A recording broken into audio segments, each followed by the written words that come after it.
Donald Trump ने तो साफ तौर से कह दिया है कि अगर ईरान समझौते की बात को नहीं मानता तो ईरान के तमाम जो बिजली के संयंत्र हैं उन्हें तमाम बिजली संयंत्रों को तबाह कर दिया जाएगा। डोनाल्ड ट्रंप ने यह भी धमकी दी है कि जितने भी पुल हैं वो भी तबाह कर दिया जाएगा। लेकिन ईरान भी अड़ा हुआ है। ईरान का यह कहना है कि जब तक यह ब्लॉकेड खत्म नहीं करता यूएस ने जो स्ट्रेट ऑफ हॉर्मुज़ से अलग हटके जो एक ब्लॉकेड बनाया था, ईरान का कहना है कि जब तक ये ब्लॉकेड अमेरिका खत्म नहीं करता तब तक हम बातचीत की टेबल पर आ ही नहीं सकते।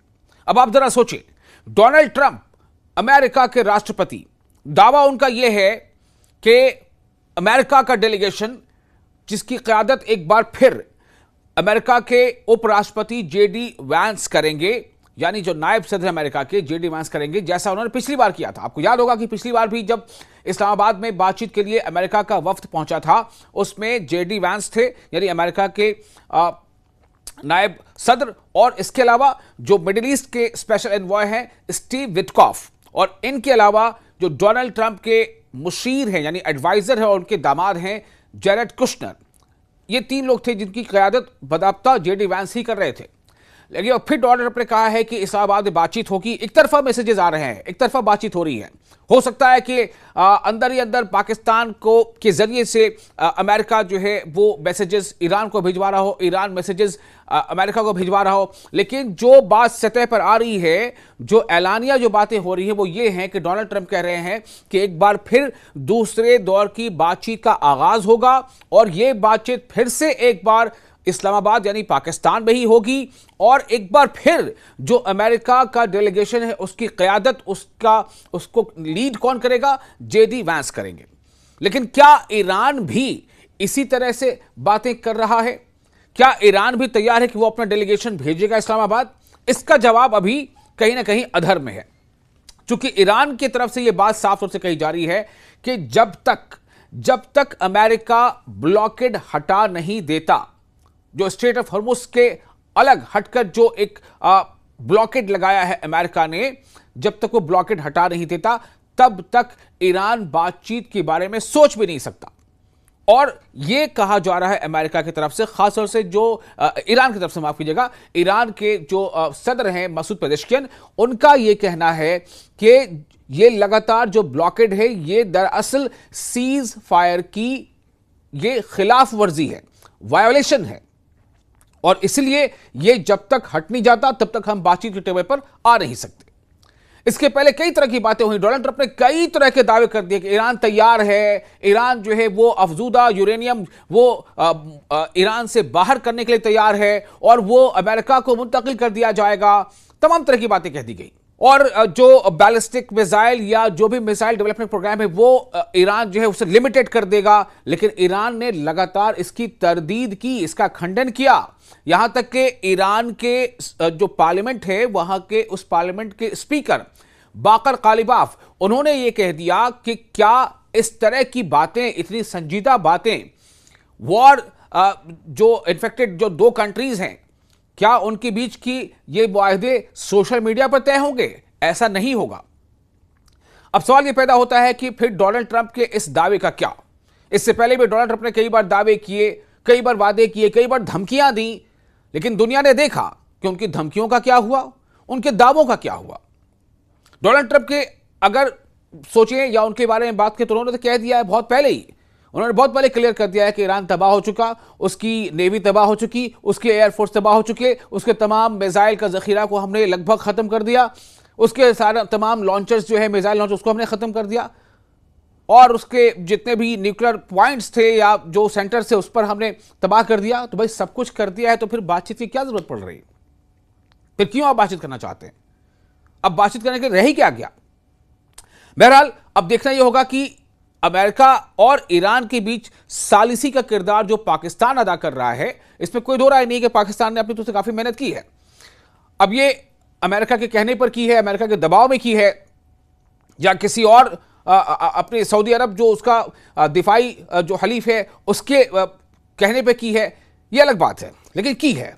आपको याद होगा कि अभी 3 दिन पहले की बात है जब शहबाज शरीफ ने सऊदी अरब का दौरा किया था, कतर का दौरा किया था, और उसके अलावा आपने ये भी देखा कि जो फील्ड मार्शल है या पाकिस्तान के आर्मी चीफ आसिम मुनीर, वो कहां गए थे? वो सीधा ईरान गए थे।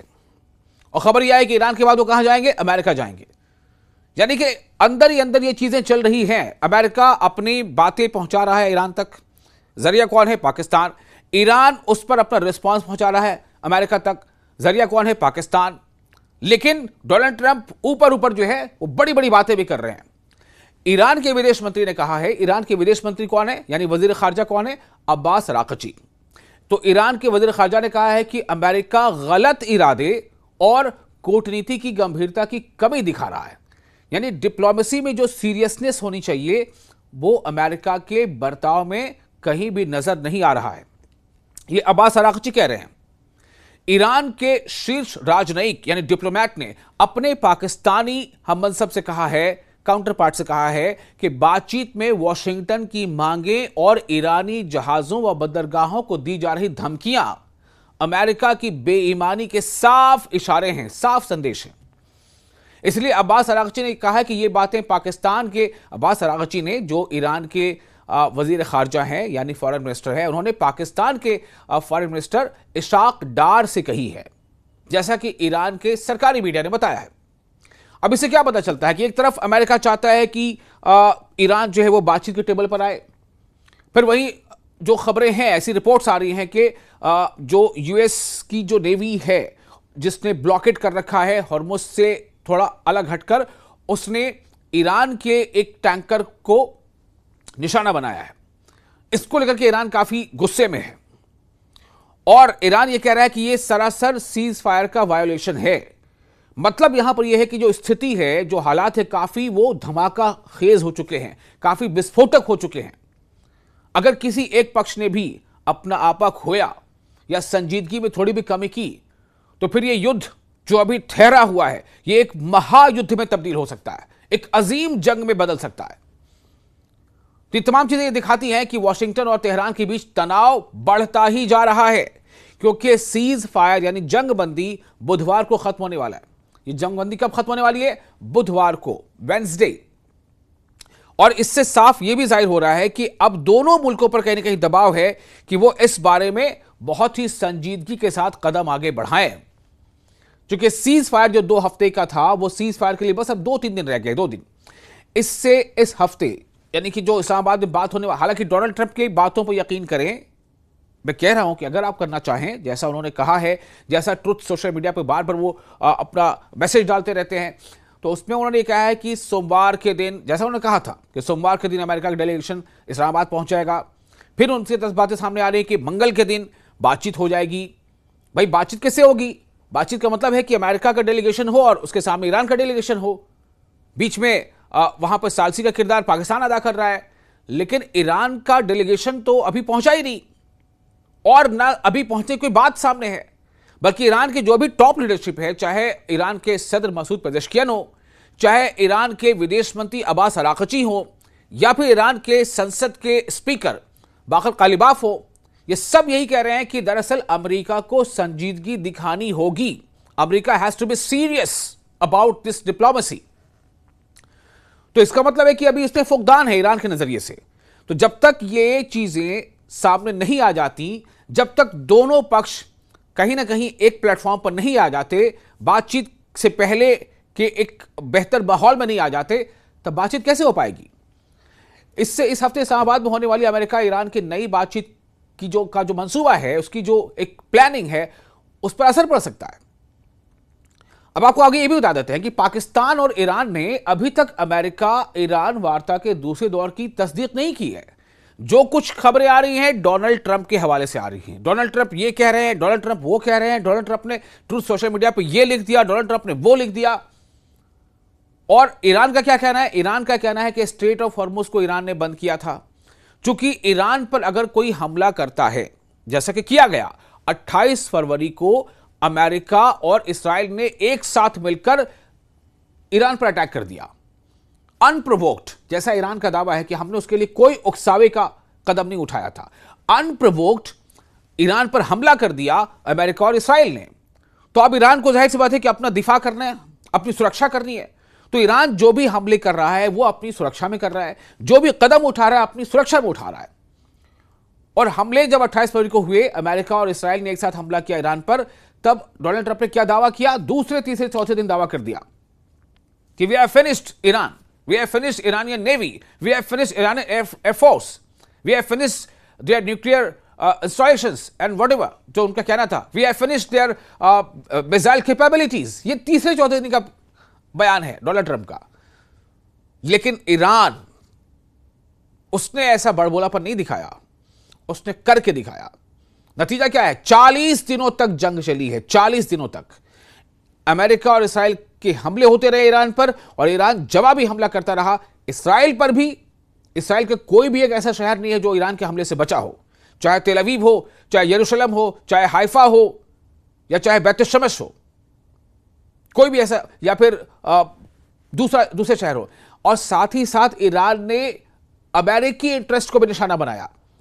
Saudi, Qatar, Bahrain, UAE, Jordan, Kuwait, इन तमाम देशों में जहां कहीं भी अमेरिका के बेसिस थे, अड्डे थे, उनको न सिर्फ निशाना बनाया बल्कि वहां से अमेरिकी फौजियों को भाग खड़े होने पर मजबूर कर दिया, खाली करने पर मजबूर कर दिया।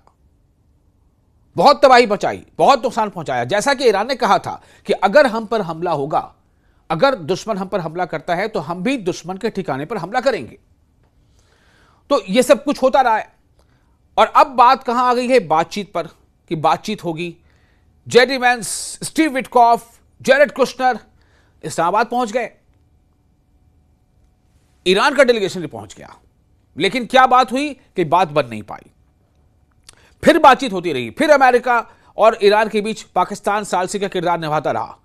शहबाज शरीफ के दौरे होते रहे अरब ममालिक के। आसिम मुनीर जो है वो ईरान पहुंच गए, ईरान से फिर अमेरिका जाने की बात सामने आई। तो अब हालात ये हैं, अमेरिकी राष्ट्रपति डोनाल्ड ट्रंप ने कहा है कि बातचीत करने वाले जो अधिकारी हैं वो सोमवार को पाकिस्तान जाएंगे, लेकिन ना तो ईरान और ना ही मेजबान पाकिस्तान, दोनों में से किसी ने इसकी तस्दीक नहीं की है। ये होगा, ये हो भी सकता है, ये होना चाहिए, लेकिन ये फिक्स हो गया, इतने दिन, फलां दिन ये पहुंच जाएंगे, फलां दिन ईरान का डेलीगेशन आ जाएगा, ये तय नहीं हो पा रहा है।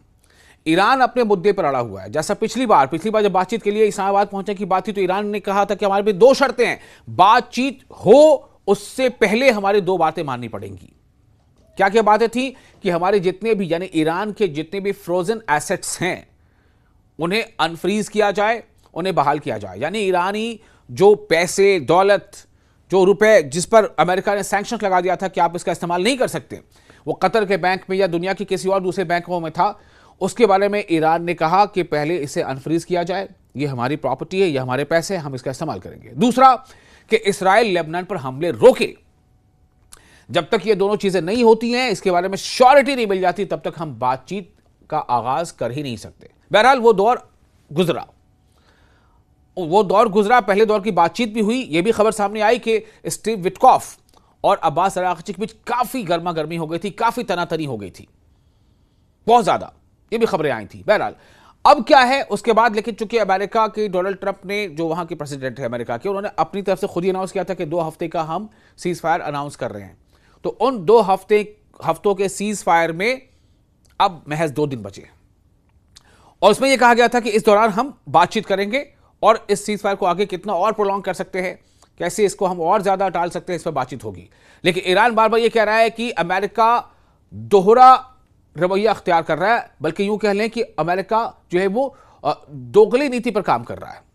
ये उनके कहने का मतलब था। एक तरफ आप बातचीत के लिए अमेरिका आगे बढ़ रहा है, दूसरी तरफ वो जो है वहां पर पर्शियन गल्फ में और ईरान के आसपास समुद्री इलाकों में अपनी मौजूदगी बढ़ा रहा है। अपने जो यूएस के जो फ्लीट कैरियर्स हैं, जो युद्धपोत हैं, उनकी संख्या बढ़ा रहा है। इधर इस्लामाबाद पहुंचा था डेलीगेशन अमेरिका का और ईरान का, और वहीं दूसरी तरफ युद्धपोत नजर आया था ईरान के आसपास। फौरन ईरान की जो नेवी है उसने अपनी डेलीगेशन को इस्लामाबाद पाकिस्तान में मुत्तला किया, और उसके बाद फिर वार्निंग दी गई अमेरिका के जो जहाज थे उनको कि आप अपने दायरे में रहें, अगर आप ईरानियन क्षेत्र में आते हैं तो आप पर हमला किया जा सकता है। नतीजा क्या हुआ? अमेरिका के उन तमाम जहाज़ों को पीछे हटना पड़ा था। उसके बाद क्या हुआ? डोनाल्ड ट्रंप ने कहा कि हम ब्लॉकेट कर देंगे, हम ईरान के पोर्ट तक शिप जाने नहीं देंगे और ना ईरान के पोर्ट से शिप को निकलने देंगे, हम ब्लॉकेट कर देंगे। कर भी दिया। ईरान का कहना है कि आप ऐसा कर रहे हो तो यह सीज फायर का उल्लंघन है, और अब ईरान उसी पर अड़ा हुआ है कि जब तक सीज फायर का ये उल्लंघन जो है ये खत्म नहीं होता तब तक हम बातचीत के टेबल पर नहीं आएंगे। तो प्रधानमंत्री ने ईरान के राष्ट्रपति से 45 मिनट बातचीत की थी। जो खबरें सामने आ रही हैं कि पाकिस्तान ने कूटनीति जारी रखी इन हालात के बीच। अमेरिका की बातचीत, अमेरिका से ईरान को मैसेज देना, ईरान के मैसेज को अमेरिका तक पहुंचाना, तो पाकिस्तान ने कूटनीति यानी डिप्लोमेसी जो उसने जारी रखी और प्रधानमंत्री ने ईरान के राष्ट्रपति से 45 मिनट बातचीत की मसूद पेजेश्कियान से। और पाकिस्तान के विदेश मंत्री यानी इशाक डार ने अपने ईरानी समकक्ष से बातचीत की। ईरानी समकक्ष मतलब ईरान के विदेश मंत्री, ईरान के वजीर खारजा अब्बास अराग़ची, उनसे बातचीत की। हालांकि इस्लामाबाद में सुरक्षा बढ़ाई जा रही है, बहुत ज्यादा तैयारियां ऐसी हो रही हैं कि बिल्कुल लग रहा है कि बस सब डेलीगेशन पहुंचेगा, बातचीत होगी। इस्लामाबाद में सुरक्षा बहुत बढ़ाई गई है, लेकिन खुलकर अगली बातचीत के लिए अभी तक सिर्फ और सिर्फ डोनाल्ड ट्रंप एडमिनिस्ट्रेशन ने ही हामी भरी है। यानी ऐसा लग रहा है कि सब कुछ एक तरफा हो रहा है। डोनाल्ड ट्रंप बार बार कह रहे हैं कि बातचीत होगी, हमारे डेलीगेशन वहां जाएगा। भाई बातचीत जिससे होगी ईरान के डेलीगेशन से। क्या ईरान का डेलीगेशन पहुंच रहा है? क्या ईरान का वफ्द पहुंच रहा है? कोई जानकारी नहीं है। क्या ईरान के वफ्द में कौन कौन पहुंचेगा? कोई जानकारी नहीं है। कब पहुंचेगा? कोई जानकारी नहीं है। पहुंच जाएगा तो बातचीत कब होगी? कोई जानकारी नहीं है। बातचीत का एजेंडा क्या होगा? कोई जानकारी नहीं है। ईरान ने उसके जहाज को कब्जे में लेने पर अमेरिका की आलोचना की है और ईरान इसी बात पर अड़ा हुआ है कि अमेरिका ने जो ईरान के टैंकर को कब्जे में ले लिया है तो ये सरासर सीज फायर का उल्लंघन है। और जब तक ये कार्रवाई बंद नहीं होती, जहाज को छोड़ा नहीं जाता और जब तक अमेरिका ब्लॉकेड खत्म नहीं करता तब तक बातचीत का सवाल ही पैदा नहीं होता। और अब जैसे मैंने आपको पहले बताया कि महज 2 दिन रह गए हैं मौजूदा 2 हफ्ते का सीज फायर को खत्म होने में। 12 दिन गुजर चुके हैं। ईरान ने उसके जहाज को कब्जे में लेने पर अमेरिका की आलोचना की है, तनकीद की है और जल्द जवाब देने की चेतावनी दी है। ईरान ने यह भी कह दिया कि हम जवाब देंगे। आप सोचें, अगर ईरान जवाब देने पर आया, अगर ईरान ने सैन्य कार्रवाई की, अगर ईरान ने अपने नेवी के जरिए से अमेरिका पर कुछ हमले करवा दिए, तो फिर क्या होगा? क्या ये बातचीत होगी? फिर डोनाल्ड ट्रंप के दावों का क्या होगा? क्या उनके दावों की पोल पट्टी खुल नहीं जाएगी? ईरान के जो मिलिट्री हेडक्वार्टर है उसने कहा है कि अमेरिकी हमला और ईरानी झंडे वाले टैंकर को कब्जे में लेना युद्ध विराम का उल्लंघन है, सीज फायर का वायलेशन है। और ईरान के सरकारी टीवी के मुताबिक सेना ने, फौज ने इस कार्रवाई को समुद्री डकैती बताया है, जिसको कहते हैं कज़ाकी। समुद्री जो डकैती होती है यह बताया है, पायरेट्स की पायरेसी कार्रवाई है। कार्रवाई को समुद्री डकैती बताया और कहा है कि ईरान जल्द जवाब देगा। तो अब आपको क्या खबर सुनने को मिल सकती है? क्या यह खबर सुनने को मिल सकती है कि ईरान ने अमेरिका के एक्शन के खिलाफ जवाबी एक्शन लिया है इसके बारे में, या फिर आप यह सुनना चाह रहे हैं, या आपको लगता है कि आपको यह सुनने को मिलेगा कि ईरान का डेलीगेशन भागा भागा जो है चला आ रहा है इस्लामाबाद, पाकिस्तान, और वहां पर इसलिए आ रहा है कि वो अमेरिका से बातचीत करे? क्या अभी तक जो ईरान का रुख रहा है, अभी तक 28 फरवरी से लेकर के आज तक, क्या उस रुख से आपको ऐसा लगता है कि ईरान ऐसा करेगा? आप सोचें, क्या लगता है ऐसा? अमेरिका का कहना है कि उसने जहाज पर इसलिए कार्रवाई की, यानी ईरानी जहाज पर इसलिए कार्रवाई की क्योंकि उसने कई चेतावनियों के बावजूद नाकेबंदी रेखा को पार किया था। ये अमेरिका कह रहा है। ईरान क्या कह रहा है? ईरान कह रहा है कि आपने इस तरह से नाकेबंदी जो की है दरअसल ये इंटरनेशनल लॉज के खिलाफ है, और इंटरनेशनल लॉ के खिलाफ है, और सीधा सीधा ये कि ये सीज फायर के भी खिलाफ है, सीज फायर की शर्तों के भी खिलाफ है। तो अब मामला तो वहां चला गया फिर से स्ट्रेट ऑफ हॉर्मुज़ के आसपास। तो वहां पर जंगो जदल होगा या फिर इस्लामाबाद में टेबल के सामने बैठ के गुस्सा दिखाया जाएगा एक दूसरे को? मामला यहां पहुंच गया। इस बीच ईरान के जो उपराष्ट्रपति हैं, यानी नायब सदर हैं, जिनका नाम है मोहम्मद रजा आरिफ, उन्होंने कहा है कि वैश्विक ईंधन की कीमतें, यानी वर्ल्ड एनर्जी के लिए जो फ्यूल चाहिए उसकी कीमतें, जितनी इसमें इनस्टेबिलिटी है, उछाल आ रहा है, फिर थोड़ी कमी आ रही, फिर उछाल आ रहा है, ये तभी स्टेबल हो सकती हैं, ये कीमतें तभी स्थिर हो सकती हैं जब ईरानी तेल एक्सपोर्ट पर आर्थिक और सैन्य दबाव खत्म किया जाए। इससे एक चीज तो जाहिर है एक चीज जाहिर है इससे कि कहते ना, तू डाल डाल मैं पात पात, तो कभी डाल डाल ईरान है तो कभी पात पात अमेरिका है, और कभी डाल डाल अमेरिका है तो कभी पात पात ईरान है। इसमें कोई शक नहीं है कि ईरान ने जब स्ट्रेट ऑफ हॉर्मुज पर अपना कंट्रोल दिखाया, जमाया, और उसके बाद चुनिंदा देशों के जहाजों को वहां से गुजरने दिया, खासतौर से अमेरिका, इसराइल या उनके अलाइज देशों, उनके हामी, उनके दोस्त देशों के जहाजों को वहां से गुजरने नहीं दिया, इसका असर पड़ा एनर्जी मार्केट पर। लेकिन जब यूएस ने ब्लॉकेड किया और यूएस ने कहा कि हम ईरानी बंदरगाहों से जहाजों को जाने नहीं देंगे या ईरानी बंदरगाहों की तरफ जहाजों को आने नहीं देंगे, इसका भी असर पड़ा है, इससे इनकार आप नहीं कर सकते। और इसका असर इस तरह से पड़ा है कि ईरान के लिए थोड़ी मुश्किल हो गई है, और इसीलिए ईरान का जो अपना स्टैंड है जंगबंदी को लेकर के, वो और अडिग हो गया है। ईरान इसे एक चीट के तौर पर देख रहा है, धोखे के तौर पर देख रहा है। ईरान इसे पीठ में खंजर मारे जाने के तौर पर देख रहा है, कहता ना पीठ में छुरा भोंकना।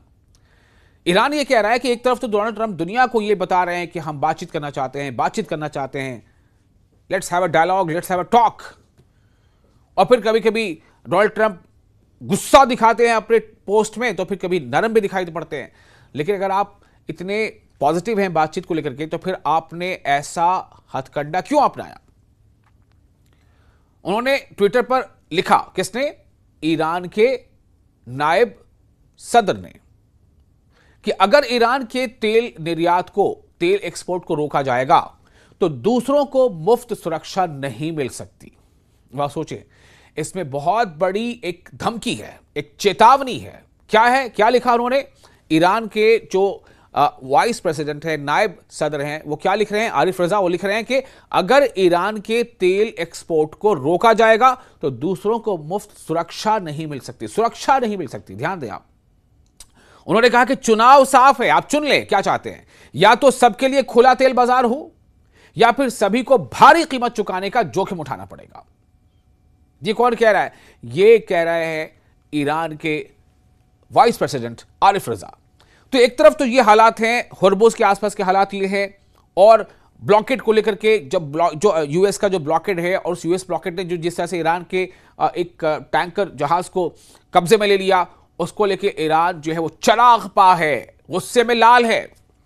और दूसरी तरफ डोनाल्ड ट्रंप कह रहे हैं कि हमारी डेलीगेशन जा रहा है इस्लामाबाद और हमारी बातचीत होगी। तो ये बड़ा एम्बिग्विटी है डोनाल्ड ट्रंप के कदम में, और अभी शुरू से लेकर अब तक यही देखा जा रहा है कि एक तरफ डोनाल्ड ट्रंप ये मूव कराते हैं, दुनिया को बताते हैं कि हम बातचीत करना चाहते हैं, दूसरी तरफ वो हमला कर देते हैं। बातचीत हो रही होती है, अमेरिका हमला कर देता है।